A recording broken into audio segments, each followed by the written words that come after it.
aside from service people, behind the counter, getting coffee, restaurant, did you talk to anyone in Maui?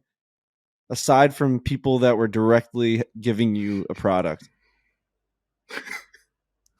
No. That's unbelievable. Foreplay, presented by Barstool Sports, brought to you by our fantastic friends at Chevy. We got a big show today. We've got the return of the Lurch man, the big fella with a huge wallet find right before we hit record. But boy, oh boy, was the video of Lurchy coming around the corner at Paynes Valley so well received that we said we got to get the big guy back on at the beginning of 2023 and see what's going on. So, Lurchy fella, welcome back to the podcast. Well, let me tell you, the wallet find is peace of mind, and that gives you everything because you can't really do anything in life if you don't have your cell phone or your wallet. Half your body, half your existence is gone. So that's a pleasure to kick things off before we get going. But yeah, I didn't even see that promo coming because, I'm still on the group thread, but I'm not even part of it. It just kind of goes on without me really even chiming in at all. And then the video with the people going wild gave me a chuckle where I was like, I didn't see that coming, but Jake Bass, E-Bug, whoever put that together, Bush, that's a job well done because that gave me a pretty funny laugh. And I don't even remember having my legs swing as much as they did as I moved from left to right. But I will say that property is as big as a property can be. It's expansive. Yeah. And I had to find you guys from God knows where I started in a golf cart, and there's no real GPS thing there. So, or at least I don't remember it. I was trying to figure out how to get to the right hole. And when I saw you guys, I got so excited, but then I had to cut back, swerve, and so excitement was high, and I found my way there. If you would have given me the task, if you started me at the front entrance and said, go find the 10th hole at Paynes Valley, I'm out there forever. I'm still there right now looking for it. It is an insanely difficult place. I mean, even leaving the 18th hole of Paynes Valley takes 25 minutes to get up to the top, to the cabin. So it's a property for sure. Yeah, it's just it is, but not really a spot. Yeah, it's not really a spot that you could just get down there to. And then we know how to explain it. We're like, hey, you just got to go down the giant cliffs, and then where's by a pond? You just need to find us. And it took a while. There's 32 ponds out there too, so it's not that's not so descriptive. But I appreciate the effort. It was. So Lurch, you just found this place either. You just found your wallet. I just came back from a ski house for the weekend, and I got this notification. All these new Apple pieces of technology basically alert you when you've left it. Like if you have new AirPods or an iPad or a MacBook, you don't even need the tags anymore, but the piece of technology is letting you know that you've left it behind. So I had my iPad with me at the ski house. We were there the whole weekend, obviously a huge cleanup today, and you don't know what's being left in Pennsylvania and what's not, and you're hoping that you got everything. And all of a sudden I get this notification an hour into the drive, you've left, you are no longer near your iPad, and the location was just in Pennsylvania. So now I'm on the Major Deegan or wherever the fuck I am. I'm about to go over the Cross Bronx, go over the Triborough Bridge, and all of a sudden I'm we have to stop the car. The car has to stop, and I have to check what's going on because I've got this notification. Turns out the iPad was dead, and it just alerted me that the last time it got a signal was last night, and it didn't give me that information that the time is what it just said that you've left it behind. So I'm in a panic driving on the fucking highway being you can't do that to me. You have to be 100% sure that that's not on my person's. I agree. There's good technology out there and there's bad technology. I'll put that in the bad bucket. The good bucket is the Wi-Fi share thing that you get and you click and your buddies and it just says share and there's no 30 that's the best. Oh, it's huge. I had a buddy say no to me yesterday on that. I had a buddy arrestable. I actually thought I should have punched him. I actually thought I should have hit him. I was I have to go now into the group chat and try and find when your girlfriend put the fucking Wi-Fi password in there. There's a million texts about dinner reservations. Deliberate? He's no? He looked at me from across the room, smirked, and hit cancel. He was the only one around that could have hit. And he goes, I just say no. He goes, I'm just going to choose to not allow you to have the password right now. And I'm you're at a ski house and that's one bar and you don't have good connectivity. So with that, he owns you. He fully controls you. Yeah. Dude, I bought a bunch of those Apple tags a few months ago and they're great. I slip them in my golf bag and in all the luggage that I have. It's weird. It feels illegal even when I'm doing it to myself. There's something about putting a tracker onto something that just feels inherently wrong, but it's the best little thing that you could buy. If you travel a ton, you just slip it into like a pocket that you don't normally use on the luggage, and you know where it is at all times. Even when you fly, the airlines will tell you kind of where the bags are generally, but if you have the tags, you know if they're on the flight 100%, and it's a life hack. Do they not die? They really don't. I don't know if they're fucking solar power. They stay. I have them, cranking and I forever. don't even. How would I charge them? I will I don't say, even know. nobody. There's no comment that just general people on the internet like to make more than if you say you lost your luggage, and then they get to say that you should have had an air tag in it. Mm-hmm. That's just their favorite. They just love doing that. Everybody loves doing that. They do it all the time. All the time. It's insane. The one It's like the worst thing to get to. It's like, I love that nobody you should have blames the had an airline. It's like, and then Yeah. the airline will say like, Should have "Oh, an air your tag. bag's on this flight," but it's not on the flight. So it's Oh like, yeah, they fucking left your bag in Scotland for 42 days. Should Tags have had an do air kind of tag. fuck airlines if they want to lie to you about, oh no, it's going to get on the next one and the next one. Like when we went to Bandon, they kept saying it's going to be on the next one. It's going to be on the next one. It's going to be on the next one. With Apple tags, they can't lie. They can't say, oh, it's actually here and it's on its way. It's just sitting in Denver somewhere. I know it. I can see it. you know, it's another funny piece of bad technology that's out there. To be on the topic is when you're flying and you're connected to Wi-Fi, and then you get a push notification that says your plane's landed and your bags are over at baggage claim 6, and you're still in the air. It's like, no, I mean, I haven't landed yet, and this is just ridiculous. You think you're in that horrible TV show where they they went back in time in the air? What was that fucking show that just? I think it only lasted one season, God. no, it lasted a bunch of seasons actually. Yeah, a bunch of Lost. No. Imagine if he couldn't come up with No, Lost. it's like There was a more is it recent called one. Manifest? What's his name? Tiger Woods? Manifest. It's called Manifest. Yeah, that's right. Basically, these people are on a plane. They get a little bit of turbulence. They land, and everyone's waiting for them outside the plane, being like, "What the fuck? Like, you've been gone for 20 years. Like, where'd you guys go?" Like, we thought, and then it should have been one of the greatest shows ever. Like, they're coming back to like this life. I heard it's horrible. It's the worst show ever with the best idea. Like, they're coming back, and there's their wives have new husbands, and they're like, "What do you mean? I took a 2-hour flight. Like, I just came back from work. Like, yeah, we hit a little bit of turbulence. What do you mean we have our kid is in college now? This is insane." And then, dude, they started like incorporating like ghosts and shit, and it got weird. It got really weird.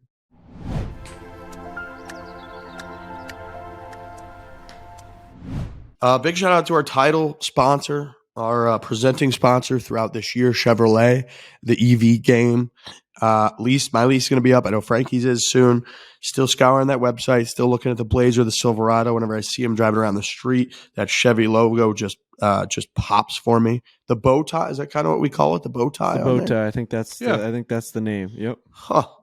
How do you It's a beat the bow fantastic tie around look. the grill there? I had a Chevy Suburban this week in our crew.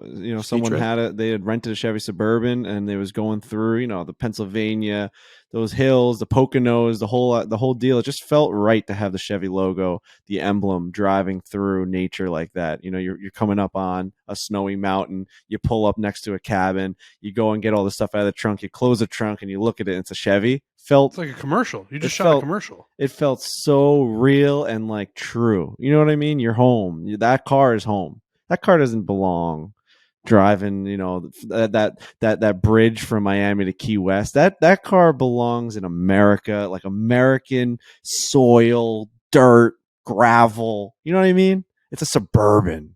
It drives people places, It's fucking that's a car. They've got over at Chevrolet, an established full line brand, multiple EV vehicles. They got the volume, they got the variety, they got the value customers all over the world have come to expect. They've got electric vehicles available now. You could buy now the Bolt EV, the Bolt EUV. You can reserve now the Silverado EV. They're affordable. You don't have to be rich to have a Chevy EV. EVs from Chevy for everyone, everywhere.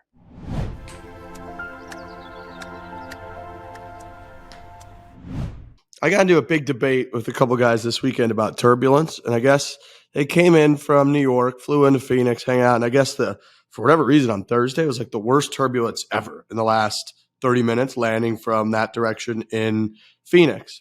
And I was like, man, that's scary. And somebody was like, well, actually, no, like no plane's ever crashed in history due to turbulence. And I was like, well, let's back up a second here. Like, there's no scenario in which a plane is like less likely to crash if it's shaking all over the place in the air. And That's right. I'm not saying just like general turbulence is the direct reason, but like I have to think that when a plane went down due to horrific weather over the ocean, it wasn't like, man, I wish this would have just been more turbulent and we would have never crashed. Like it has to be horrifically turbulent before planes crash most of the time, or like involved in a lot of the time. So I was like, in general, your mindset must just be better if it's just not shaking uncontrollably, right? Was the person who said a plane has never crashed due to turbulence on the flight that they were referring to? Yes. And Interesting. Yes. And they were arguing again. They were like, well, you understand, like stats are no plane has ever crashed like due to turbulence. And I just was like, we weren't getting very far on it because again, it's like, there's all these other reasons that planes crash, I think also happen to involve a turbulent experience throughout the process. Well, I would also venture to guess, and I've never been on a plane that has crashed, knock on wood, but I'd imagine that moment or those moments feel a lot like turbulence. So you in your head as you're on a plane that has turbulence, and we had a pilot on like a year ago or whatever who said he was fantastic, and he said pilots don't worry about turbulence, and that has helped me with turbulence when I'm on a plane. But I still think about like when turbulence is happening, I'm still scared for the most part. It was tough timing because that plane went down in Nepal yesterday, and it's just like, you know, that commercial airliner went down, 75 people passed away, and the guy was live streaming the video. Did you guys see this? No. Well, unfortunately, I watched it.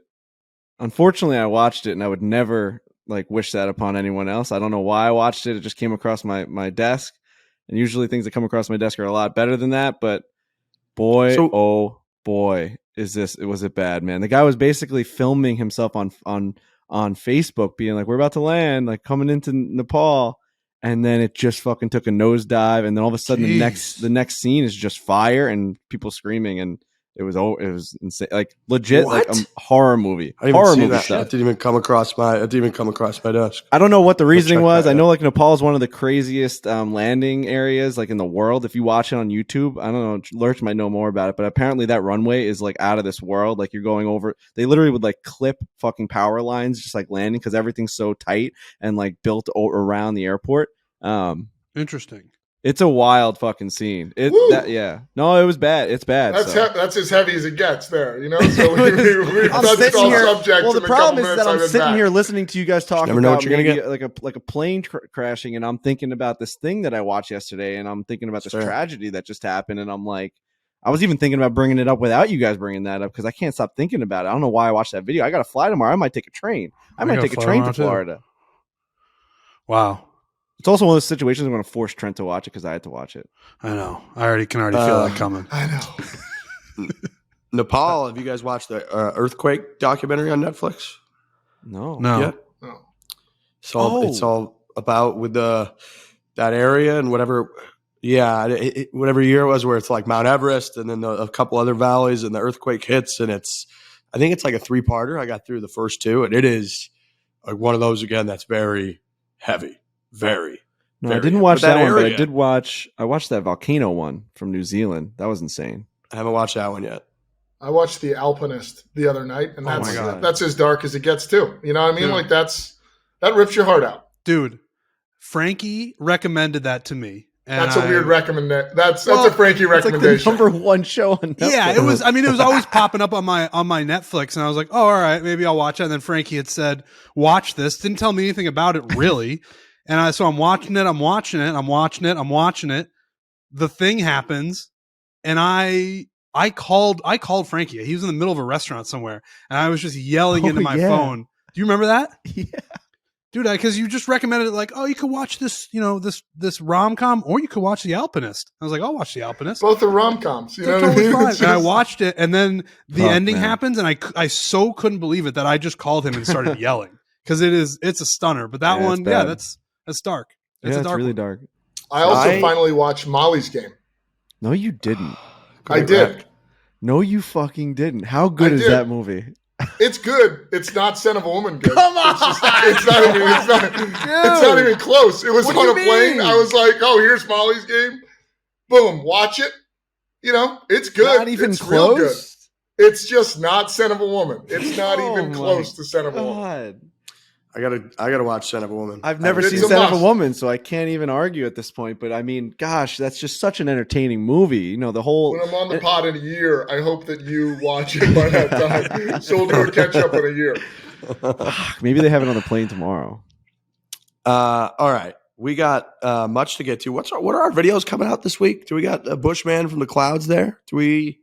What a conversation we just had too. You know, Lurch coming back, and then we just get into fucking some deep dark shit right there. That's I wouldn't even say Lurch is like a big bringer of deep dark conversations to the pod. That's not usually part of your. It's usually like how many bagels you ate for breakfast on Saturday. Not the live streaming of that stuff. Real quick before we get into the housekeeping stuff, I did go to a ski house and I did not ski. Is that a weird thing to do? You know, I enjoyed myself. I just didn't feel like getting hurt. It's one of those things we're about to travel a lot. It's the beginning of the year. I'm not the best snowboarder. You guys have seen me on skis before, so that wasn't an option on water. I don't even know if we've seen you technically on skis. No, you've seen me strapped in, but that's about it. Skis were near your person. I think that video is actually coming out this week. Alex, you can jet in here and let me know, but I'm pretty sure that video. Yeah, that's episode 3, so that'll be coming out Thursday. Okay, so Thursday is my first attempt at water skiing ever. When we played, what was that, Ozark National? Mm-hmm. So that's a hell of a video. I cannot believe some of that stuff that's going to be on the internet. Brendan Jones is sending me screenshots of me and Lurch topless, and it's just something I didn't think would ever, ever, ever be seen by hundreds of thousands of people. Me just completely pale with the worst fucking farmer's tan of all time. Lurch is laughing at me. There's one picture of Lurch caressing me, and his whole hands and everything's just so much bigger than like my shoulder. Like his whole body is just on my arm. It's just like I look like I need to go to the hospital and hooked up to an IV. I really do. So is this the tube time? Is this tube time or ski time? This tube is time? both everything. We just didn't know the photo of what you were describing. Oh, I wanted you up on those skis, Bat. I was your number one fan, trying to get your ass up on the Dude, there's still. I don't know if I've ever laughed harder in my entire fucking life than when me, Lurch, and Trent were on that tube, and we're hitting these fucking. We're hitting these fucking waves. Room.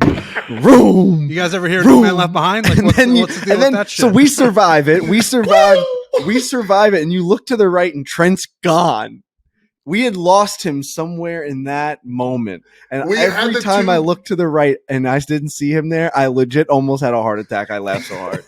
Because when you're on the tube, you're buddies. You're loyal. It's like a band of brothers. It's an army. And so you're kind of bouncing around. You're holding the damn thing, and you're kind of going. And you'd look left and right, you were laughing, and then it was that one bump, and T-Daddy was gone. I don't even know where we lost him. Dude, and then I almost died because my life jacket almost killed me. It was over my head. I couldn't. It wasn't working properly, and then you guys are trying to pull me. I mean, you guys are going to see this in the video you watch, but they're trying to pull me back up onto the tube, and I legit thought, this is it. This is where I go. I die on this lake. Trip. And that's just going to be the end. It's the thought of you letting go that really, really made me laugh. Like at one point, you just couldn't take it anymore, and you just released. It's just also, he didn't make a noise. There was no notification that T was gone. We never knew. Gone. Yep.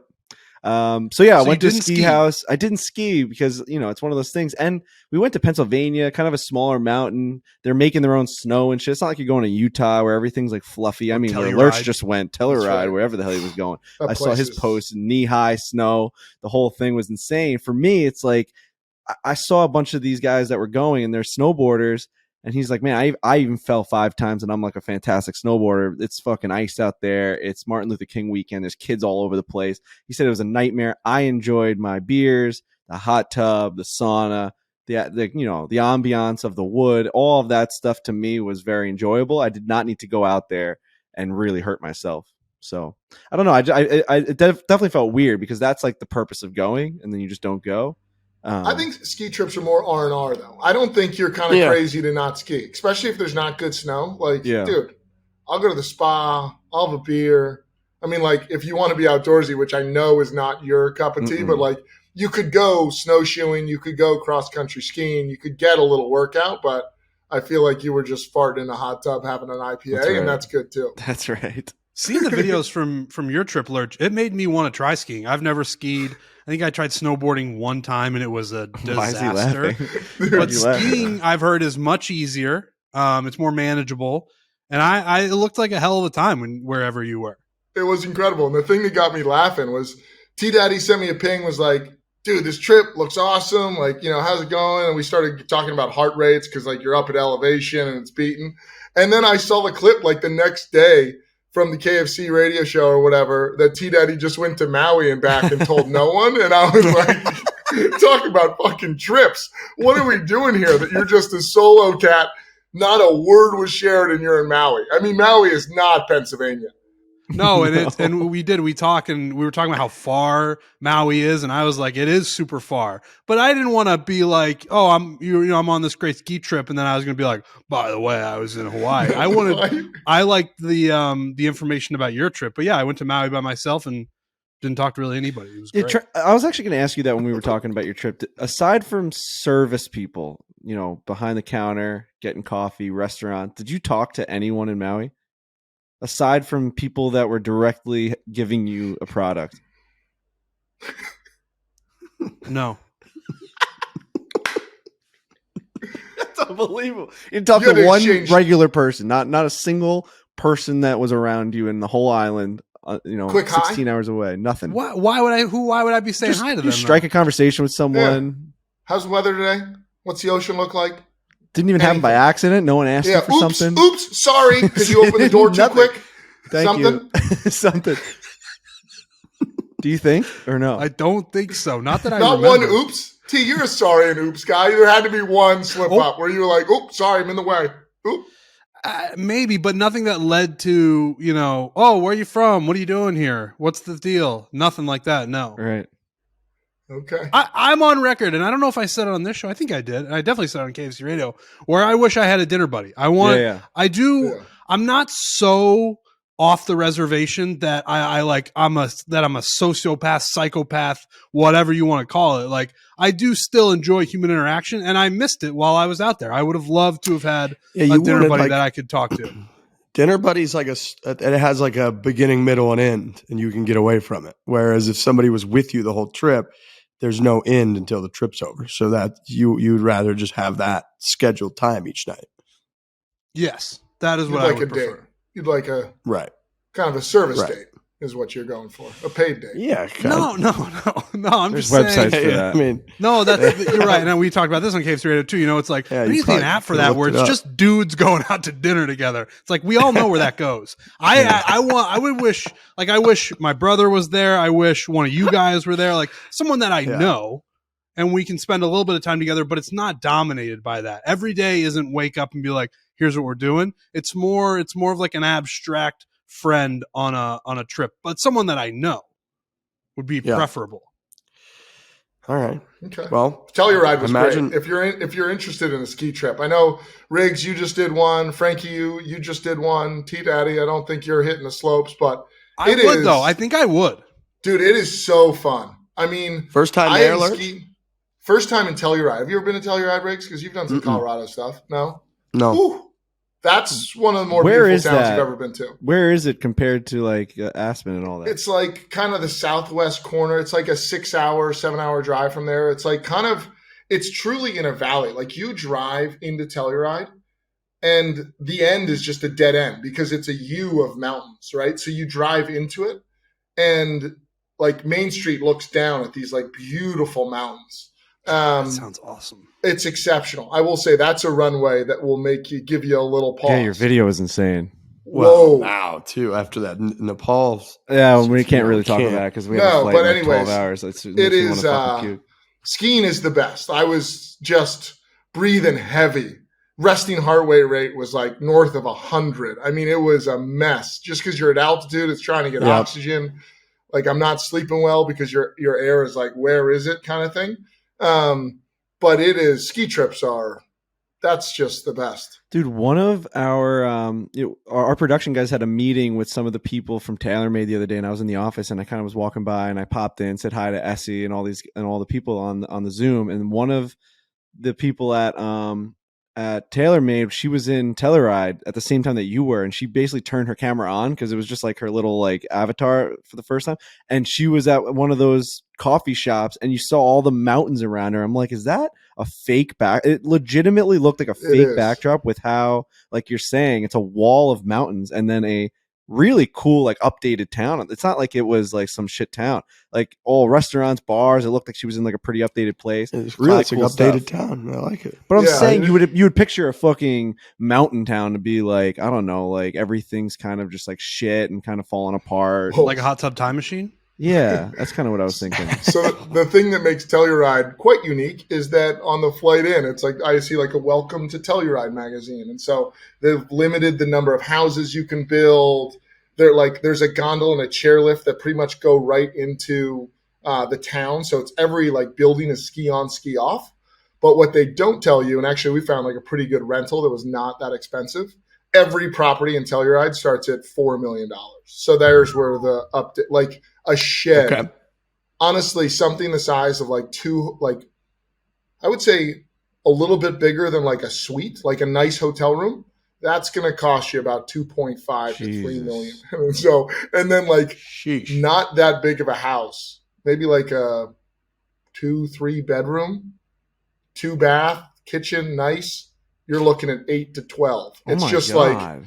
Like it's there's got. I was joking with my friends. It's like there's got to be a bubble in Telluride. I don't know what's going on, but has to be. Where people just everybody's buying an $8 to $12 million place. Right. That can't be real. The skiing we were talking when we went ours over New Year's. Like skiing is at the point now. It's insane. It's unreasonable. Like I don't know how you would take a family to a ski trip at a place like Telluride or Vail or somewhere like that.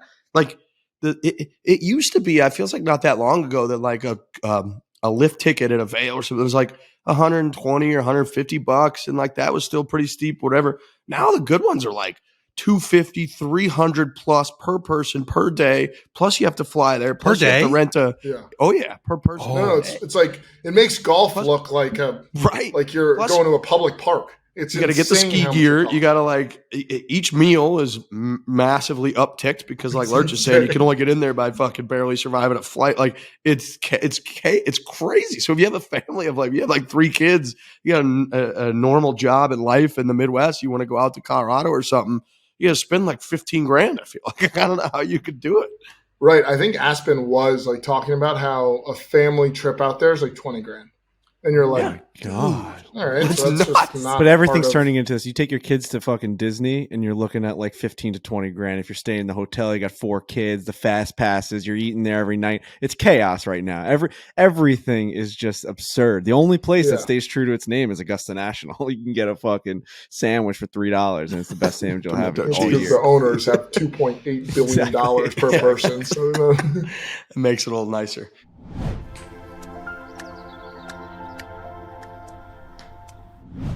PGA Tour 2K23. We don't have to. We don't have to go over any ad read for this one.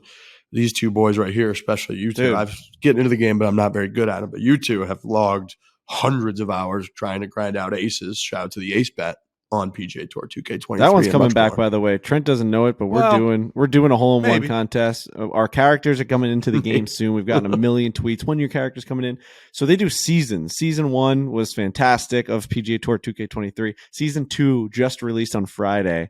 I'm very excited to update the game. I just got back from my trip. I'm going to update it tonight, and I cannot wait to play. Dude, they included Pebble Beach. They have completely put Pebble Beach into the game, which I heard it looks fucking phenomenal because a couple weeks ago they put in Torrey Pines South, and it is North and South, and the South, both of them look. You're just like, that's fucking Torrey Pines, man. You can't believe that they built this course digitally. It looks so good. What else did they add? Oh, cross-platform. So cross-platform playing. If you have an Xbox, you can play against someone with the PlayStation. You have a PC, you can play with someone against an Xbox. So when we do our Divot Derbies and we do our society events and all of this stuff, everyone can play in. They can play match play. You can play Divot Derby. I'm very excited. Season 2 looks like it's going to fucking go to the moon. Yeah, it's amazing. It's just an amazing game. I can't wait for our characters to go in there. Ace Bet is coming in to that game, by the way. We're going to do that. Speaking of new features, PGA Tour 2K23 has new features, from the brand new 3-click swing system to an upgraded course designer with smoother design tools, easier access to objects on your course, and new elements to add to your dream course. Buy PGA Tour 2K23 today at pgatour.2k.com. That's PGA Tour 2K23. More golf, more game.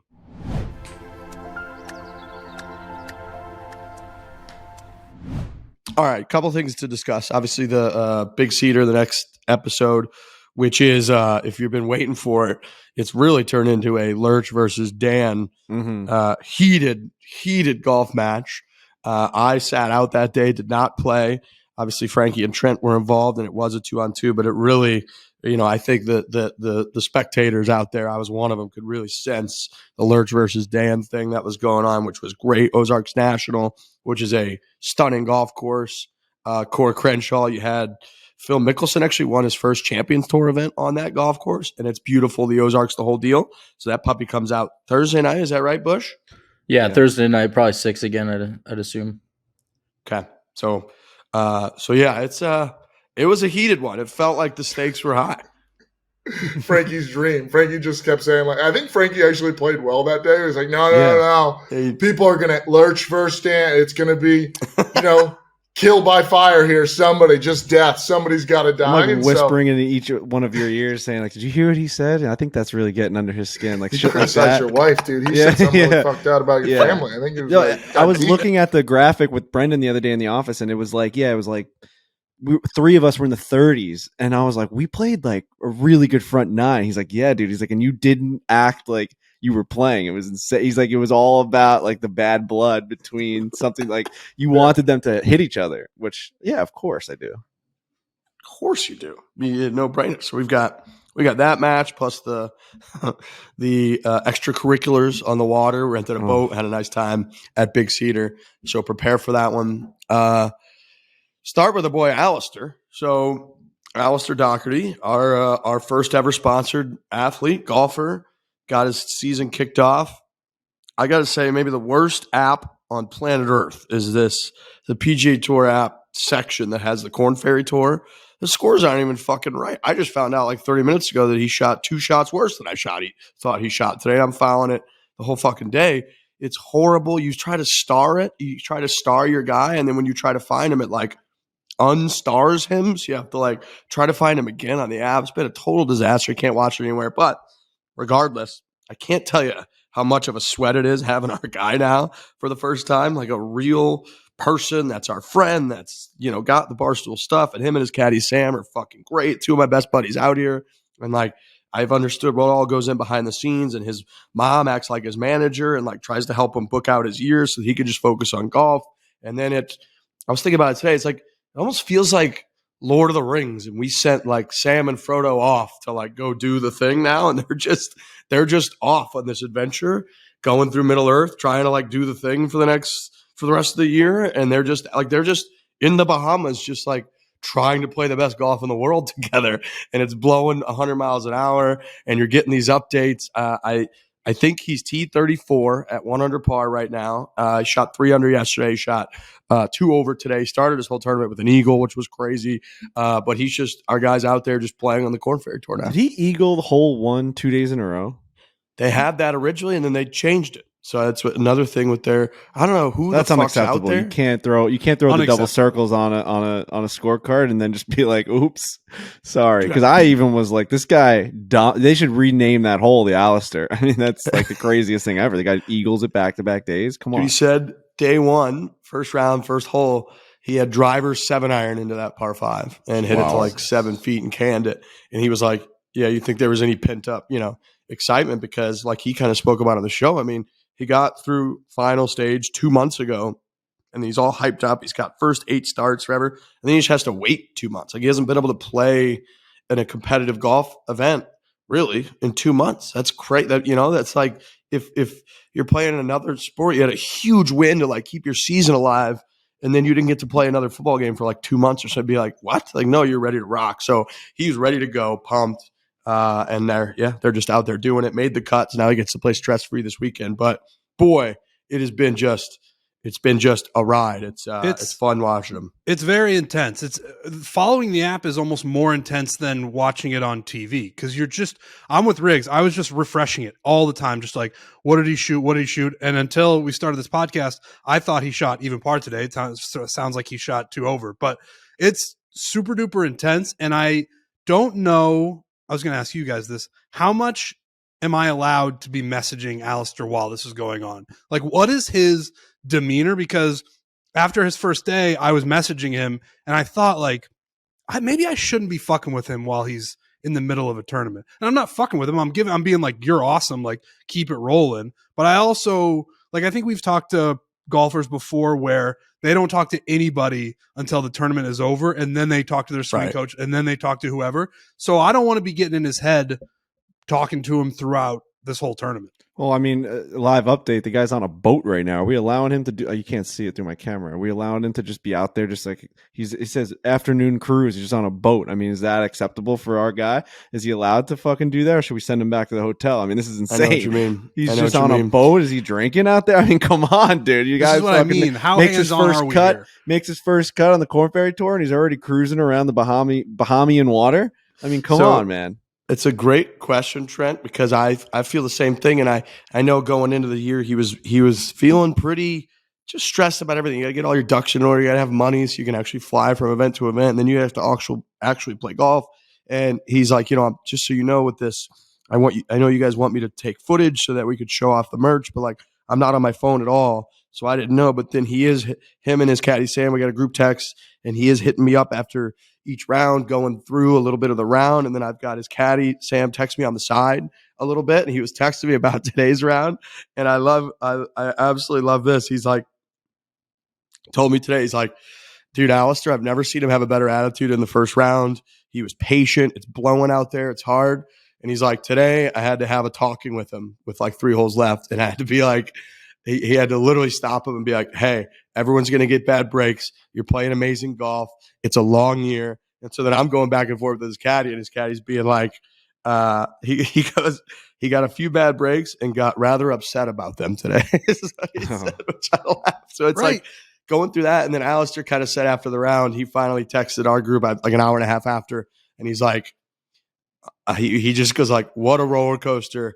I need some beach time. So I think he just needed to like decompress and be like, all right, the stress of the first 2 rounds are over. I need to fucking chill out for a little bit. All right, good. It's a fine line because I want him to know that we're rooting for him. We're pulling for him. We're excited. This is an incredible opportunity. Those 8 starts, and we are behind him. We are incredibly supportive. But I also don't want to put that pressure on him where he's like, fucking Riggs and Trent keep messaging me, and I'm just trying to play golf.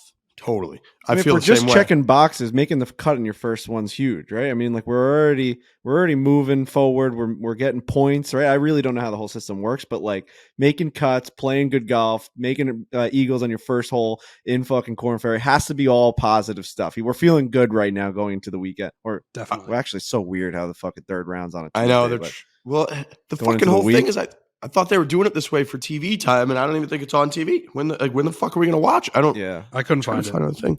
But dude, like to Trent, your point, we feel good about it. I think these athletes, and I really struggle with this when I started to become friendly with some of the guys in the Islanders. I was always so nervous to talk to them about actual hockey, and then you realize like they're in the midst of the greatest time of their lives, and they want to talk about it. They want to talk about their games. Obviously, you don't like fucking make fun of them or something. If something bad happens, they're gonna be pissed off. But like, I love talking. Like Alistair for sure wants to like break down his round. He's fucking playing professional golf. That's like the coolest thing to him of all time. So like, yeah, like it's probably a little nerve wracking to like, are you going to say the wrong thing? Is it going to make him more nervous? He doesn't, dude, that guy is a professional athlete at this level. He can take it all out of his head. He has something that we don't. Like he's able to just completely wipe it all away. He's not thinking about like, well, Trent really wants me to do it, so I have to fucking, now I'm really nervous. You know what I mean? Like that's how I used to think. I used to be like, dude, let's fucking win tonight, and be like, fuck. Now they think I like need them to win. It's like, no, they don't even fucking remember. They're just going to go play their sport, and then we're going to have beers after, and everyone's going to have fun, and he's going to become a professional golfer on the PGA Tour. It's going to be great.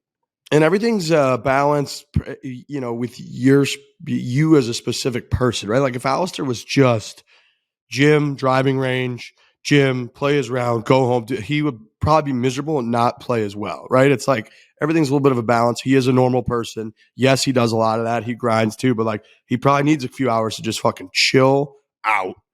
And then he's going to be better off for it. So that stuff, I'm with you. It's like, I don't know how to be like, I would text me, like, get off that boat. Why aren't you in the fucking gym? You know, it's like, well, you don't it's like, he just blocks you and says, hey, I need to clear my headspace, and just blocks you. It's not going to take this. You're done. So, yeah, but I was thinking that too, like after the round, and you don't know what kind of headspace they're in. Like he might have felt like he played a great round the last couple of holes and he's all pumped after, and instead he's pissed and it's like the last time he ever wants to hear from you. Whereas yesterday's round, he texted us right afterwards and was like, what a start for the fellas. It was a grind out there, but like, let's go. So it's just fucking up and down, a mental head case and whatever. But our guy, he's under par. He made the cut.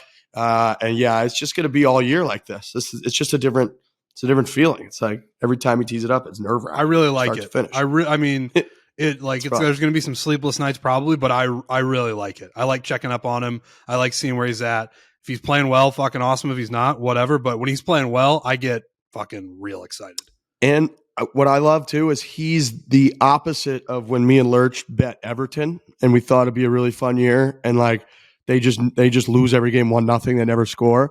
Alistair is the complete opposite. He's a big hitter. He's got eagles, doubles, like following his card is fucking, it's wild trying to follow his scorecard because he just goes for everything. He hits it, like I said, a mile, makes a ton of birdies and a ton of other shit. And it's very compelling to watch. So yeah, it'll be fun throughout the entire year. I think I've made the worst bets out of anybody on this podcast. I think I'm probably, without question, the worst gambler. I would say Everton was the worst bet I've ever made, because to bet on like the 93 Devils that just sit back, play defense and counterattack, but don't have the skill set that the Devils had. So you're just getting abused and losing every game from 1-0 to 4-0. That was the worst experience I've ever done. So we'll never do that again. I'm glad this guy is.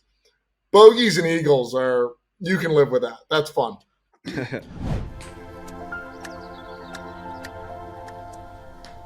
All right, quick solo interruption before we get into this segment. In this segment, we talk about the 4 golfers we're going to put in the For The Cut bet.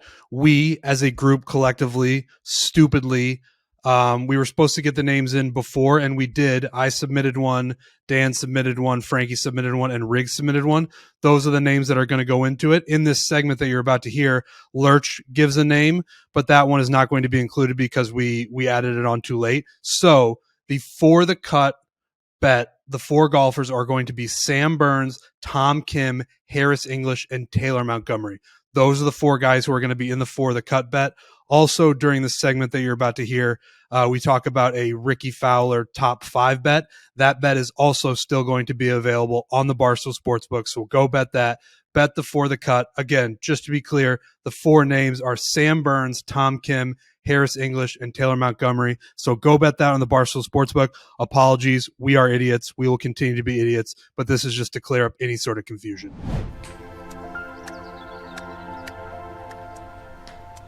Dude, speaking of gambling, shout out to everybody who tailed me and Riggs on the hole-in-one bet. Oh wow! I mean that thing hit day one. Day one, it hit Thursday, and then it hit again. It doesn't matter, but there were 2 hole-in-ones at this tournament. So that's something we bet on the first week. We bet out of spite because the odds were so bad, and it didn't happen. Right. And then we bet it again this last tournament, and it hit. So I think we might be onto something. And the make the cut bet hit. So I mean, we're kind of on a roll right now. I mean, that was a pretty good tournament for the foreplay guys in terms of gambling. We delivered a plus 425 for the folks out there. We thought our way through it. We each had our own lane, and we came up with the For The Cut bet, and we nailed it. So shout out to all those players that played well on our team that we picked. That was huge. So now we're rolling. We're in the positive. A couple weeks in here. The hole-in-one bet again. If you're not rooting for fun, then I feel bad for you. I feel sorry for you as a person. Hole-in-ones, aces are great. They're fun. They're exciting. People are high-fiving, going crazy. You should get paid out double, I think, if there's another hole-in-one. So I might have to talk to Westy about that. I mean, they just keep dunking them. You know, the odds are like 2,500 to 1. These guys keep making them. So it's like, that's got to help us, I think. So I might have to talk to about that. But so I was looking at the Barstool Sportsbook, and we might have a little bit of an issue. I don't see the hole-in-one bet this week. Do we have the power to make there be a hole-in-one bet this week? We have the power. We're going to make Okay. that happen. Because I really want to keep doing this. People are super into it. Me and Riggs got maybe 70 tweets over the weekend being like, hole in one, let's go, paid off, let's go. So if we can keep doing that, because I want to bet it every week. Every single week. The odds this last week were like minus 114, something like that. So, I mean, I'm whatever it is, it's the odds, I'm going to take it every single week.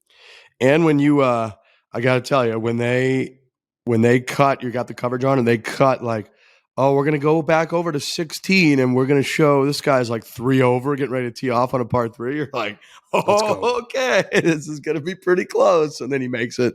Everybody goes crazy. So yeah, we're doing that every week. We're 1-1 so far. And then, the For The Cut bet. So we're going to go through it. We all took our picks beforehand. I grinded hard over this. There is a player in the field this week that we're going to have to talk about. Ricky Fowler. So Ricky Fowler has completely changed his golf swing from a visual standpoint. It looks like JT's swing. All of a sudden I looked and it's just a completely different look. He has gone from a swing instructor that is quite intimately close to this podcast to someone else in the last several months. Mm-hmm. And so I don't know if anybody here is rooting necessarily against Ricky Fowler to do well, but I saw him pop up on my radar as he was like a top 10 or 15 favorite, I think, to win this week. And I think Dan Rappaport wanted to take him for top 5. So I'm going to throw that one out there. Dan was getting a lot of shit for his Tom Kim bet this week. I think Tom Kim missed the cut at the Sony. Is that right? What did he take him as? Did he take him as the favorite to win or as to make the cut? Must have been took him to win. To win, that's right. Yeah. Okay. He was like, there's no way he doesn't win. He doesn't have any fatigue and all that. Now, I will say it's like a 13-1. Obviously, if a 13-1 doesn't hit, you don't deserve to be ridiculed for that. But anyways, he wanted Ricky Fowler top 5, and then we're going to pick our guys for the cut bet. I've got Sam Burns. Last time I really recall watching a lot of Sam Burns action in golf was at the President's Cup. I know he didn't have the record that he necessarily wanted, but he was playing fantastic throughout. And I saw his name jump up to my list for the MX. So I'm going to go. My pick, Sam Burns, is going to be part of the make the cut crew. Well, before I give my pick, I want to say that feels like you're trying to bait me into saying something about Ricky Fowler and his swing and what's going on. I want to be removed from that narrative. I will not be commenting whether or not I'm rooting for or against him. He's another golfer out on tour. Make the cut, I'm going with Tom Kim. I made that pick. I think he's going to make the cut. I mean, people can yell at me if they want. But first of all, you got to bet the hole in one because that's where the real money is for me personally. I'm putting a lot on hole in one, and I think Tom Kim is going to make he's going to make the cut. He's a young, hungry superstar in the making, and he's not going to play bad every week. There's no way. I've got Harris English. I have no reason to pick him other than the fact that I really like his name because it's a thinker for me. I like saying his name because I always put an H at the end of his first name, Harris English. It's just a thing that I do. I struggle with it, and I always have to think very, very, very confidently. Like, all right, right now, let's say this with some confidence. Harris English. So when I say that, it feels like the guy's going to play some good golf. I think he is definitely going to make the cut. So that is my submission. And Lurch, we have Lurch now. So there's a lot of pressure here because Danny last time submitted his guy to make the cut, right? And then he did. So that's why we won. Now you're our fourth. So this isn't just a Lurchies loose in the distance to try to snot. This is a parlay. This is a For The Cut. You could ruin it for everyone. Or I could be a multiple and make people more money because I'm taking an outside guy looking in. True. I love it. You do what you got to do, but I'm just letting you know that we're 1-0 since we started this thing, and let's go for 2-0. Mm-hmm, mm-hmm. That is the goal. The goal is to try to find the highest, the least likely person to make the cut that's going to make the cut. It's a scroll. You want to scroll. You know what I mean? Chappie is at the bottom of this field, and he's a friend of the podcast, but he's on the outside looking in. He'd be a money maker. Hold on. Now hold on a second. Was that a 10-second scroll? How long was that scroll? How many flicks? I got a quick finger. Okay. Let's be reasonable. Instincts. Right? Hey, we do this on the dozen, by the way. Congratulations to us with the dozen. We'll get into that after this. But you want to go with instincts. If your instinct is Chappie, I think you throw him in. I mean, imagine that hits. That's got to be insane. We're looking That'd at be a plus big maybe money. 1,000. We'll go Chappie. Come on, we'll go Chappie. Wow. We'll go Chappie. Okay. When's the last time you made a Okay. cut? That's Tough. amazing.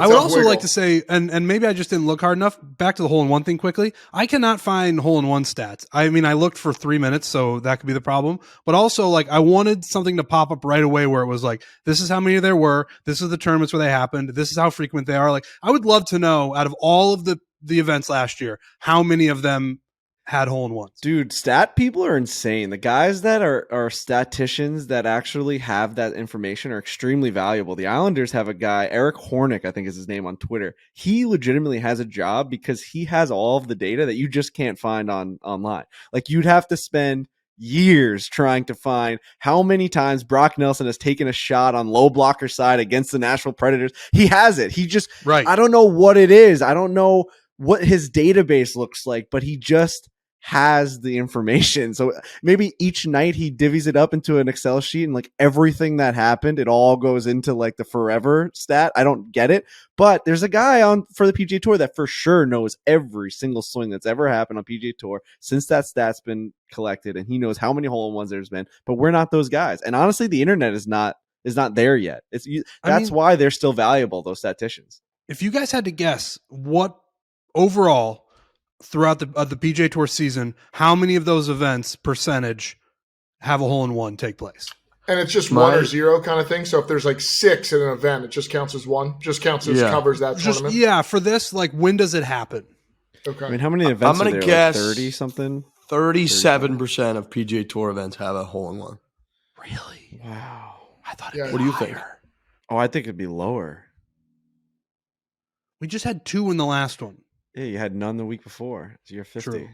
We're at 50. It's a really That's a good point. I think We it's didn't see right that about coming. a third. Time out. I think it's about a third.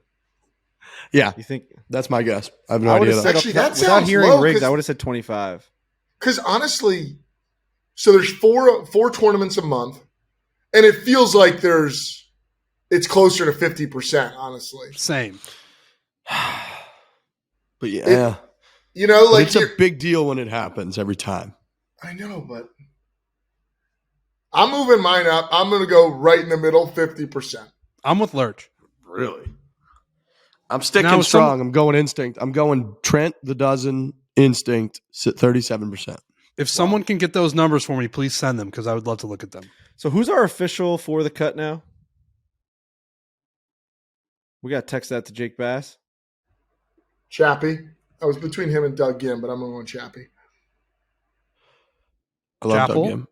Tom Kim, Harris English, Sam Burns. Sam Burns. Now, here's a question. Dan submitted one, but do we take it, or is 5 too? Is we 5 crazy and we're just committing suicide? Oh, he did submit one.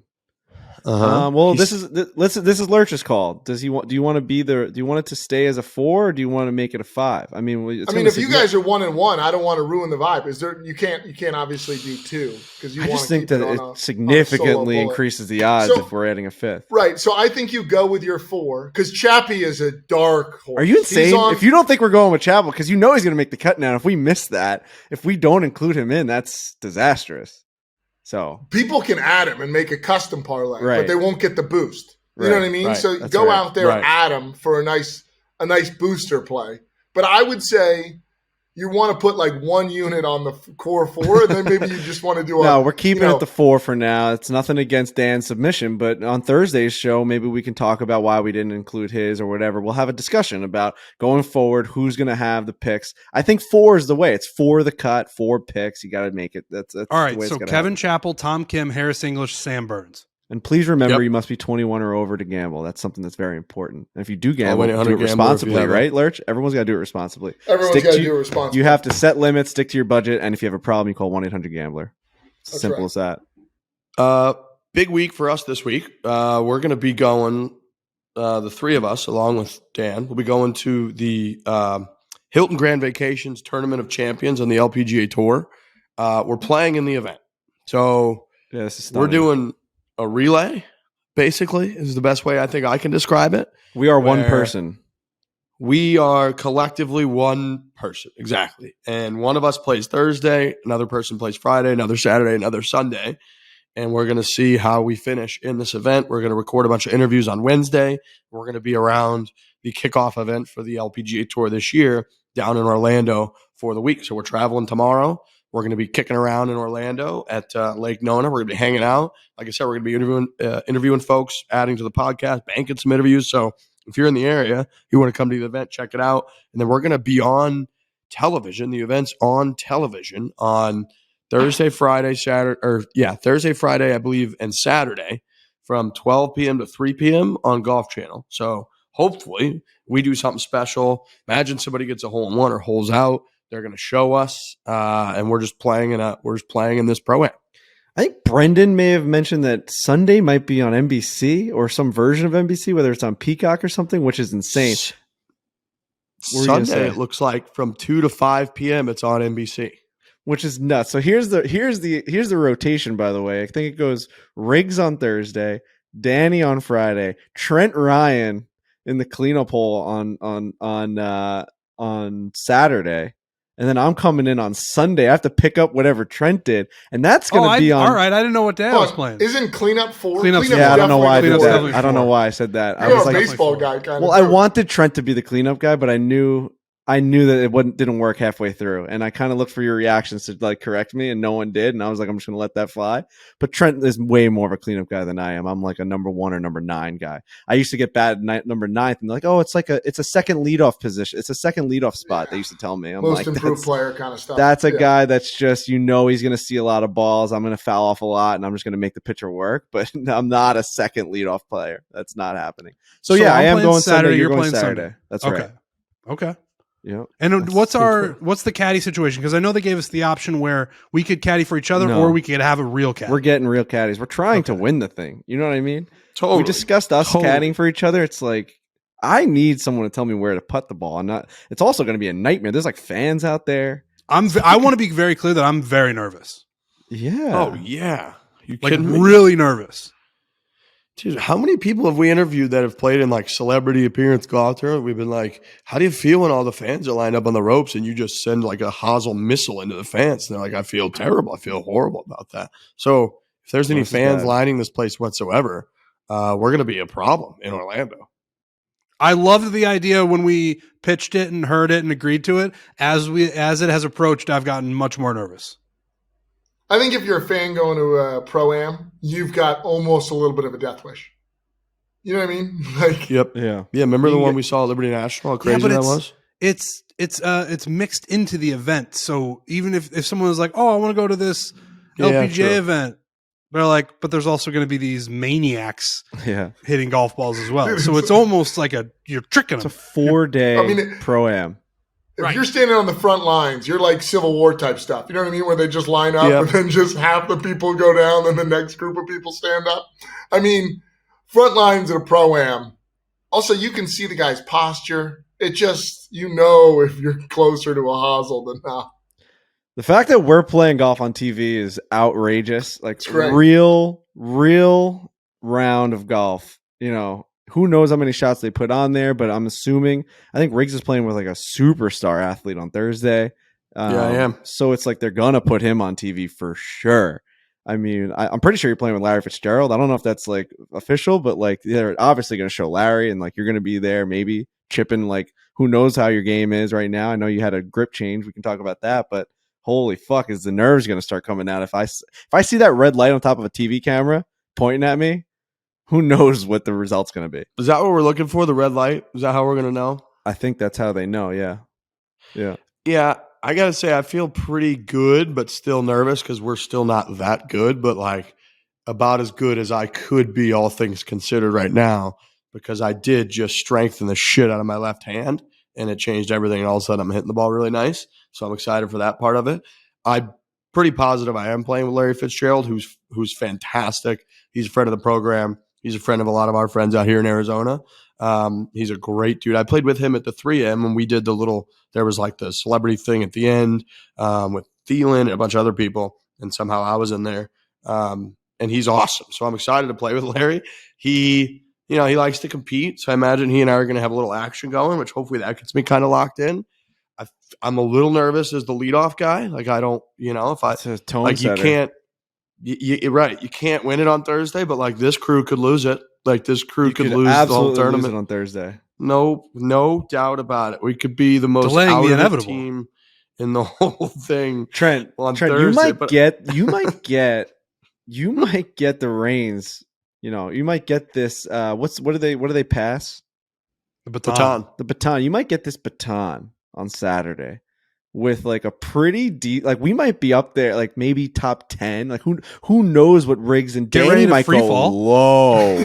Danny might go out there and shoot a 68. He's going to get the competitive juices going. He's a competitive golfer. He's really good under pressure, all that stuff. He loves tournament atmosphere. This guy, Riggs might shoot 77, 78. Okay. Who knows if Riggs has his game. And then Danny shoots a fucking 70. And then all of a sudden everyone's like, holy shit, Trent's a top 10 golfer right now on Golf Channel. Look at this guy. First tee. What are you going to do? Baby cut right down the middle. Of course you are. And then we're just off and running. Who knows? Shoot a 99.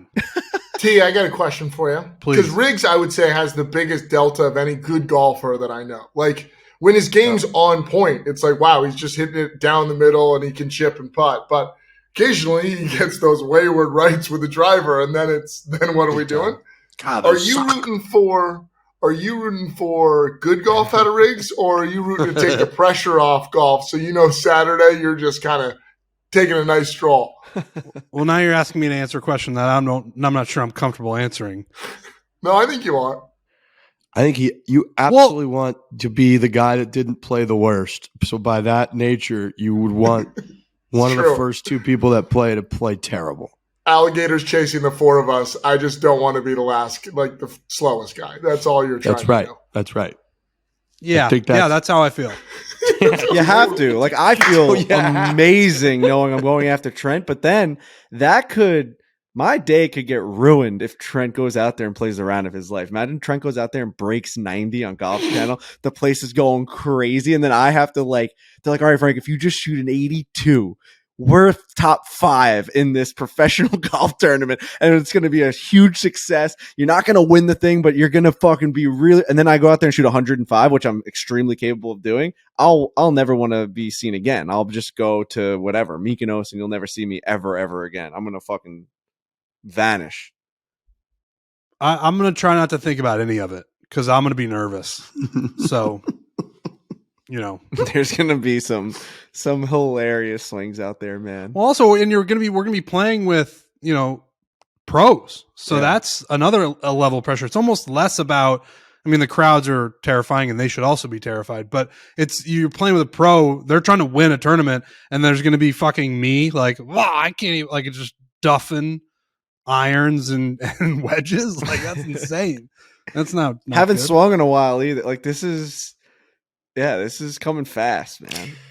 Are you gonna grind on the range like during the trip? I mean, I got to get some swings in for sure before I go out there on Saturday. Yeah, I'm going to be out there probably every day if they allow me to. I personally see a Disney trip in our future this week. That's something that I know I'm going to probably try and put into the itinerary. So I don't know if that's going to take away from Trent's range time, but I definitely see me experiencing some Disney fun, whether it's the Animal Kingdom so I can go see the Avatar land or something that I haven't seen before. I want to experience that. So Trent, you can make the decisions on how serious you want to take your game, but I know you'll find me at Disney one of those days where I should have been hitting balls and practicing putting. I know that. That's who I am, and I'm never going to go away from who I am. I can't. Like you said about Alistair. If Alistair was this guy that hit the gym and was hitting balls and went to the gym, no, he has to go on the beach. I got to go to Disney. I got to go to the gym. Lurch, where are we at with like health? We're becoming more cognizant of it. I'm not going to say we've done any substantial changes, but we're certainly aware that the health is not a good thing. I haven't been to my doctor yet, so there's been no change there. Dude, but I went to the dentist, which was a nice start. That's nice. And they told me I've got a bunch of good teeth and 2 that need some work. So, at least we're checked in there. But yeah, nothing on the primary care yet. So that's a That's a Q1 goal of this year. We're going to try to get over there and say, hey, buddy, this is my body, and see if they give me any real update or glimmer of hope. Just a cleanse. We're trying to actually over at the Axon World, we're going to kick off a little like team workout thing. Yeah. Where every team's got like this little, whatever, team of people compete against, whatever for a workout. And so I'm hoping that pushes me into some sort of workout routine where I'm doing it, call it 3 times a week, but I'd love to get to 4 or 5, but that's probably not going to happen. So body stinks. I mean, body's the same way as you remember it, a year ago or whatever. How's yours, D? Dude, I went to the doctor like a week ago. Nice. And we as a society, one thing we got to get rid of is the old school scales that they have in the doctor's office. Mm-hmm. It's not the digital ones. It's where you stand there and they go ka-chunk, ka-chunk. And I'm a guy who wears it pretty well. Like I look like I'm 235. I'm not. And so the nurse is looking at me and I hop on there and she's got a general idea of what she thinks I weigh. And I'm not that. So she just keeps moving that weight, that big one to the right side. Big one, yeah. And I just wanted to be like, it's more than you think. Like, let's get down to the right side here because I just weigh too much. And we kept moving that thing to the right. And I would have preferred to have a digital scale that was just like, here's what you are, as opposed to going through the grueling process of trying to get it to balance out. Because it took much longer than I would have preferred. Dude, like the last time I went to the doctor, they did that to me. Because I'm another I think kind of guy. Yeah. But I will say, when you see me in pictures, I'm like, oh, no, that guy is really big. And I forget, I think I told on this podcast years ago. But, I mean, I literally was like, she stripped me down. I took my weight. And you're right, that ka-chunk, ka-chunk, ka-chunk. Because when you hit that 250 ka-chunk, it's like, now people are looking. Wow. They're like, now she's like, that's a big boy's the scale. Okay. Yeah, he's dense. He's real dense. And I'll never forget this. Like, it was right after college. I was living in Boston, and I'm sitting there, and you're so humbled, right? You're sitting there. I'm pretty much naked. I got like my bag of goods sitting in my lap, and this UPenn doctor comes in. And she's like, now, sorry to say, you are in fact overweight. And actually you are obese, and like due to the BMI statistics or whatever, and I'm literally almost in the nude. I've got like a little like kitchen wrap, you know what I mean? You're That's obese. on my front. Dude. Yeah. She's like, you are in fact overweight and you are obese. And that was it. And I was just like, okay. And that's probably why I took a 10 to 12 I would year have said break. to her. Dude, so after I get weighed in by with that fucking mouth, get out of here. after I got weighed in by the nurse, the doctor comes in and I'm already like, I'm firing stuff at him. I'm like, I know I'm fat. Like, I know, like, I know you saw the weight that I got. And he goes, let me stop you right there. You're not fat. You're obese. Oh my God. I will say that BMI statistic though, that's from like the 1800s. We got to change that thing. I also want to say that my doctor and I have like a good rapport. He's a funny guy and like we fuck with each other. So he said it in a joking way, but he stopped me dead in my tracks and was like, you're not fat, you're obese. And it is BMI. Like my BMI is, terrible. It's a 60 it needs to be like a 21. Yeah. I guess he should be, but it's not good. He should be direct with you, right? There's no, like, he shouldn't be. If there's one time and place, I need to be honest with this guy right now. I need to tell him what it is. He can't be sure. It was funny. When he said it, we both laughed because he was like, dude, if you think you're fat, you're missing the point. You're missing the whole thing completely. What did he say you need to do? Did he give you like a roadmap? It's what everybody says. It's eat better and work out. Yeah. Like everybody can tell you what to do in a different way. But at the end of the day, it's always just eat better and work out. So no Cooler Ranch Doritos or no, those are no good. And Snickers bars, no. Okay. I eat way too much sugar. But it's always the same thing at the end of the day. You got to eat less and work out. And I don't adhere to that at any point. Yeah. Is anybody feeling good though? It's January. I mean, nope. Maybe Riggs because you're in Arizona. It's like, but if you're in the Northeast and it's January, the whole section of the country looks like hell, I would say. January is an ugly gray. I would say that I took a stand, and it definitely subliminally, without me understanding that I was doing it, it was the new year. Like you sign up for the gym, you don't realize that you're doing it, and it's like it's such a fucking pathetic move to show up and start working out just because the calendar changed. But I, right around Christmas, right around New Year's, I started doing a little bit more. Finally, hopped back on the bike. Totally just took a stand on my diet, and I was like, I'm trying to get rid of the fat face. I want the jawline to come back. We have a big year this year. I was getting bigger and bigger and bigger, and I just didn't want to keep doing that. Started playing a lot of pickleball. That's making me sweat. Working out like 3 or 4 times a week. Got the Peloton. You move the screen. You're doing the workout regimens. I've got the resistance bands. So I'm actually in a routine right now where like when I work out, I actually feel really good. It actually makes my like mood better. I feel like I have better posture. One of the things that like I was talking to people about was like, when you're not working out and you're laying in bed all day, your posture sucks, your belly sticks out, you have man tits. Like that's like where it all comes from. You have to like, now I'm like, I feel like I'm walking like more of a man than a child. I feel like this past couple of weeks, and it actually feels good. I definitely had a setback at the ski house. There's no doubt about it. Just way too much food. The first day I tried to fucking like ignore the pizza rolls and the fucking hell of a good French onion dip. And my dad made breakfast pizza for us with just cheese and stuff. I was like, no, I'm fine. I'll just get like a salad later. And everyone's like, what? So then I fucking just stuck my face in it all. And it was a nightmare. I ate a whole thing of Tostito scoops and salsa, the whole thing, the whole bag and the whole entire container of salsa was all me. So that was a setback. When I was going on dates with girls or whatever, because I hammer food.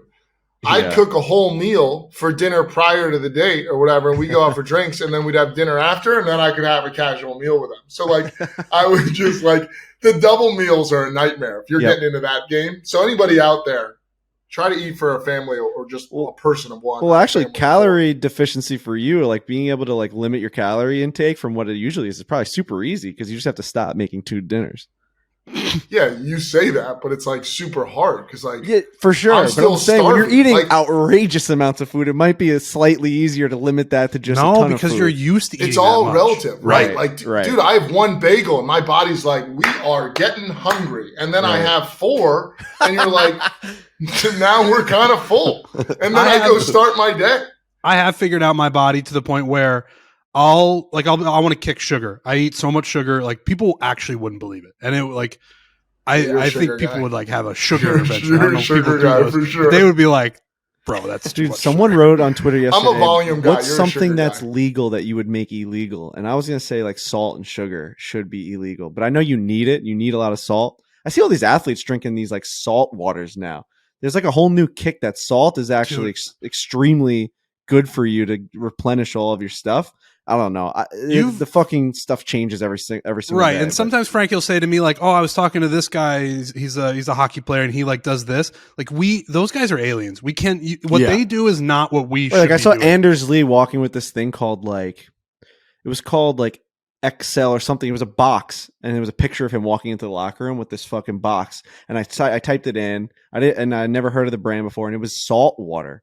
And you would click on this link, and it's just all these fucking like all these quotes about like how salt is like the thing that you need now, like that. But also now I'm thinking like as I'm reading that, yeah, of course the guy drains so much fucking sweat and calories and fat every single day. He's a machine. If I'm sitting there drinking salt water, watching fucking Netflix, Wednesday Addams on fucking Netflix, and my neck is going to look like a fucking balloon. Well, I remember when I played high school football, I would hammer 3 Mountain Dews a day and it wouldn't matter because the practices were so intense and you sweat so much that it wouldn't matter. But me now with sugar, I'll go 1 day, fine, 2 days, fine. End of the 3rd day, I'm ready to commit crimes for sugar. And I just go to the convenience store and I stock up, and it's a problem. It's a problem.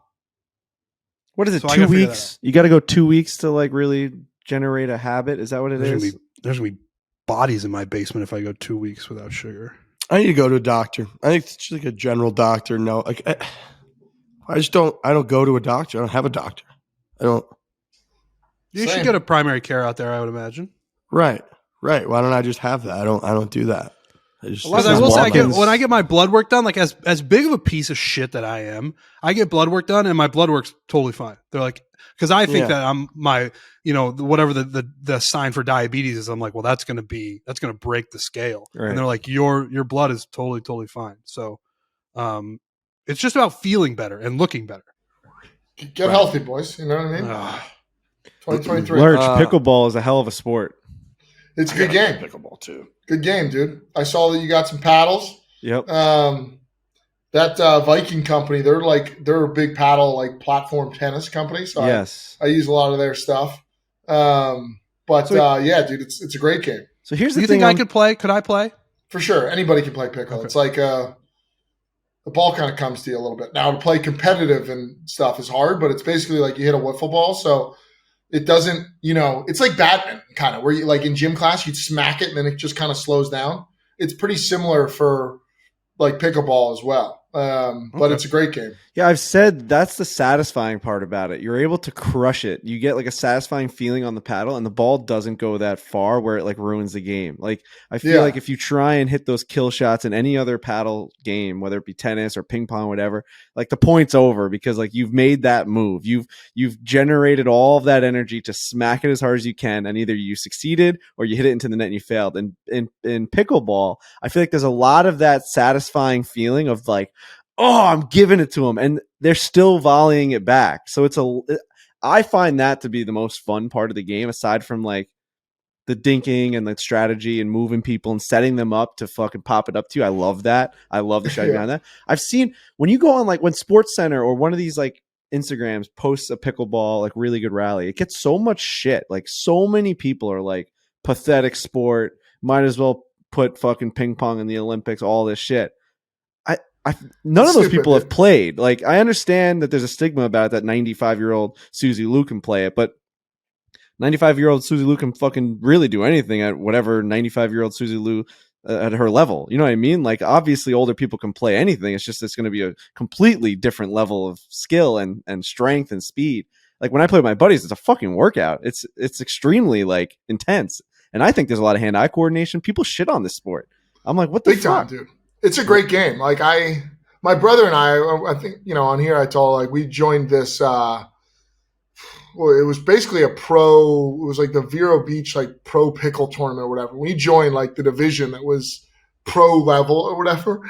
And I had only played once before that. And like you kind of like dink it cross court and there's a lot of rallies. And then sometimes you explode one at the net guy.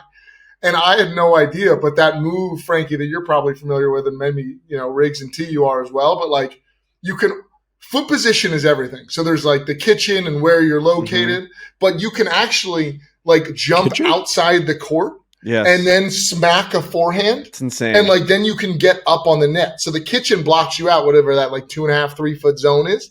But so some guy did that to me to start like one of the matches, and I was like, whoa, I've only played in the backyard here. Like, I don't know what we're doing. And but it is a good game. There's good strategy. It's good fun. Maybe Olympic sport's a little nuts for it, but maybe, I don't know. There's like college level now. I mean, it's just another game, that people invented with a ball and like whatever. Feels like it's exploded. Outside of Instagram comments, it feels like everybody else is like, let's play. Like social media won't accept it yet. Like, everybody plays it. Social media won't accept it yet, but every person that has tried to play it during this wave has fucking fallen in love with it. I've seen it in my own group of friends. One guy, Big Rob, was playing. He's losing fucking tournaments to Is he smiling? He was not smiling because he was puking. He was so out of shape, but he made it to the championship that he was puking in between every single match. They actually had to disqualify him. It was a health DQ. He disqualified him from the finals because he was puking on the court, and they're like, "We can't have you die out here." And he's like, "Let me have it." He lost to a fucking 12-year-old. It's the funniest picture of all time. Was it a singles match? It was singles, yeah. In the dead heat at like City Field in the parking lot, like fucking right on the blacktop. That's a grinders game, yeah. So, but he plays with his dad. His dad's fucking one of those like 50 and older, like complete, like elite pickleball players. Shows up and everyone knows his name. It's awesome. But he started, and now I started playing. Kyle starts playing. Sean starts playing. Everyone's buying paddles. Like you could tell it's not just everyone becomes obsessed with it. So that's how I know it's like a true rise of a sport. Same thing happened with golf. You brought one guy out golfing in your crew, all of a sudden he's like, bro, I need to get clubs. Like, I need to start going to the range. Same thing with pickleball. I know it's a fucking stupid sport. I know that there's not much movement to it. You should just play tennis if you're more athletic. I've seen all the fucking comments. It's fucking fun when you play, man. It's awesome. Yeah, I totally agree. I mean, like, tennis is so hard. Like, it's just different. I think they're just different games. So, there's good games. There's the padel that like the Spaniards play, or, that's a great game. Have you seen any of that on Instagram? I've heard platform tennis is awesome too, which I got to get into because that's the one you see in the country clubs. Yeah, tennis too is a problem because you can't really play with people that are better than you. Like even if they're a little better than you, they just kill you and you can't play. Whereas like golf, there's a handicap system. Pickleball, like you were saying, Lurch, feels like it kind of like it bunches everybody up a little bit more. Same with paddle tennis. Paddle tennis, Frankie, is like it bunches everybody up because you learn to you can play it off the wall and it's harder to hit winners so everybody could kind of play together. Tennis, it's like if one person is a 0.5% better than the other person, game's over. It's not even a match. Yep. It's harder to play like because you're close proximity in paddle and pickle. So like we could play together and still have a lot of fun because like you don't like hammer it at the whatever. You're like playing more. But tennis, it's like hard to play like in a kind way to somebody else on the other side of the court. Because you are right. Like if someone's a little bit better, and that's why golf is exploded because it's so good. You don't play the other person. You play the golf course, the handicap system. That's why it's truly like amazing to play with your friends where it doesn't matter at all because it is, tennis separates quickly. Pickleball is, it's great. The only pushback that I've seen that's like, I think legitimate is that since it's all now in these like public parks and a lot of areas, it's a loud game. And I've heard like there's like a lot of lawsuits and like people pushing back on that side. It's a loud game? Yeah, because it's basically that wiffle ball hits the racket, court, racket, court, racket, court. And it's a lot. And it's like pop, pop, pop, pop, sometimes at net. And so people that were like, I used to live next to this peaceful court where like sometimes people play basketball or whatever. They're like, this is shit. Can we put some hours of regulation on this because it is loud? I didn't think of that. I sometimes understand that argument because it's not like golf course where it's like you move next to it. Like, shut up. Like, it's just, if it was already there. This new, like, amusement park is just moved next to you. And I do get that it's like, all right, let's play between, 9 and 5 p.m. Like, so it's kind of during the hours of the day. But and every single court, it is quite loud. Every single court in America right now is filled. So from 9 a.m. till sunset. Oh, yeah. From sunrise to the sunset, it is filled and there is fucking noise to be had. I didn't even think of that. When you go to these indoor facilities, I guess I never really picked up on it, but it's fucking loud in there. Dude, echoing.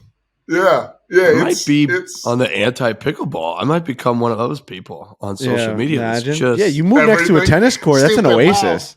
Yeah. You move next to a tennis court, you're like, oh, that noise is synonymous with wealth and like and leisure. You're like, you hear that behind your trees in your backyard. You're like, is that a tennis court back there? You're like, yeah, they play over there. There's a high school. So now it's pickleball. It's like, what the fuck is that going on? Tennis, you max out for like 2 hours if you're grinding because it is like pickle. You can play all day. You can play 32 matches. It doesn't matter. It's not that tiring. That's the invention. You got to find like a paddle or a ball that deadens the sound. There you go. Is that possible? Let's do that.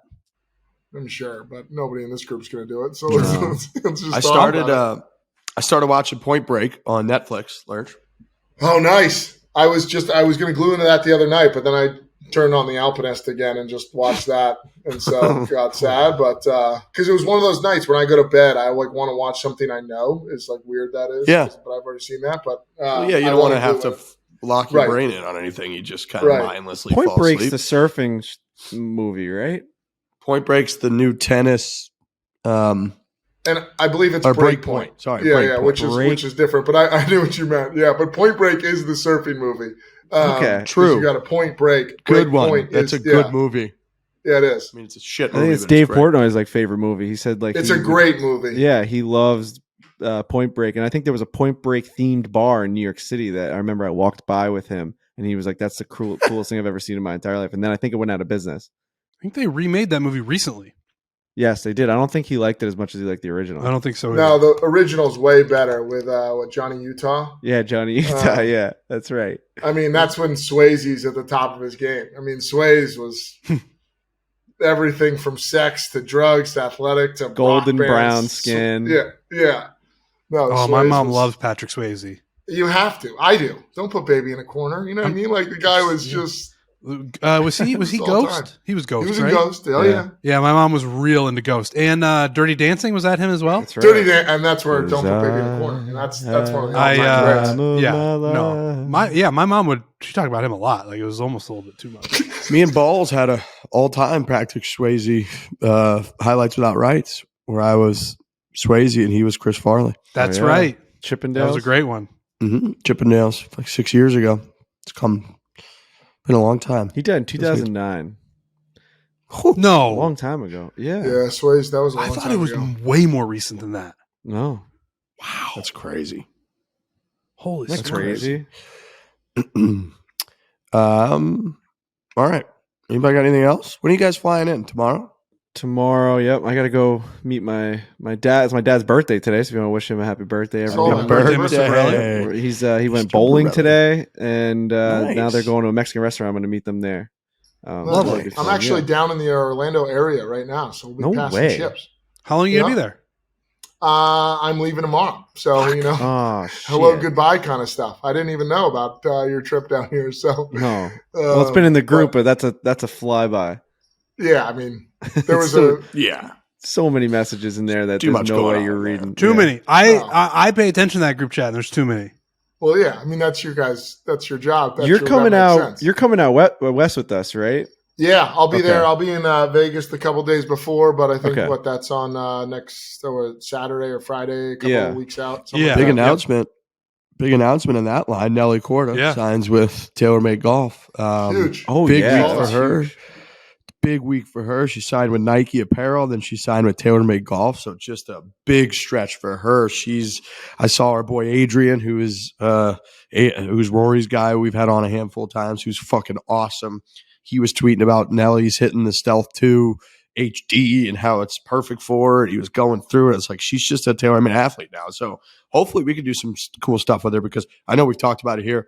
I think it was during the PNC, the family event a couple weeks ago or a month ago when we were talking about her swing was just mesmerizing everyone. And Max Homa and Kevin Kisner were talking about in their presser just being like, I've never played with someone who didn't miss a shot the entire day. And that's how she plays golf all the time. So all of a sudden, bang, she's a TaylorMade athlete, which is really cool. So hopefully we can do some cool stuff with her. That'd be Good great. luck to her brother in the Australian Open. You know what I mean? Athletic family, Australian Open starting up. How about Kyrgios little test pulling ball. out, knee surgery, devastating. Bummer. That's Oh. the problem with tennis, dude. As long as you lock it in, I think he gets a $50,000 check for the first round. So it's so stupid to announce now. But anyways, it's a whole. He's such a head case to me as an outsider looking in. That do you ever like you look through an injury like this and it's almost like something else as opposed to a knee injury? Or is he legit? Like, is he actually withdrawing No. for medical reasons and physical reasons? I think he as is. I mean, opposed to- he's Australian. I assume he would love to play in the Australian Open. I Yeah. think he's playing some great tennis these days. I think that's real. You know, who's to say though? I can see him being a guy that just backs out because he doesn't want to play that week, and some fucking I totally politics agree. behind the scenes where he's just fuck you, I'm not coming, and they're just say I have a knee injury. It's just all He's right. so wishy-washy He that is. somebody might have said F you Kyrgios, and he's like, you know what? Screw the Australian country. I'm not playing. You know, Yeah. and then just pulls out. I could see him flip-flopping pretty fast. But no, I mean, I think it's legit. Who knows? All right. Well, anyways, good seeing your boys' faces. Yeah, this is fun. Enjoy Orlando. I don't know when we'll cross How's the paths weather? in a couple weeks, which will be fun. Absolutely stunning. I can get you some know. color out there or what? Yeah, I mean, this week it's supposed to be mid-70s or something like Ooh. that. So, Looks great. I haven't seen the sun on Long Island in 3 weeks. yeah, it's ugly stuff. Crazy. It's gray Haven't seen the every sun day. since- I'm actually going Maui. to go play a little Since golf you were in a in couple Maui, minutes right now with my brother. Oh. So. There you go. Yeah. Lovely. Live All like right. a king this week. Well, Seriously. we'll see you next week out west where we'll have the whole crew. And then I'll see your two mugs tomorrow in Orlando. That's right. All right. Travel safe. All right. Travel safe, everyone. Hit it hard. Good hard. Hit it hard. Hit hard.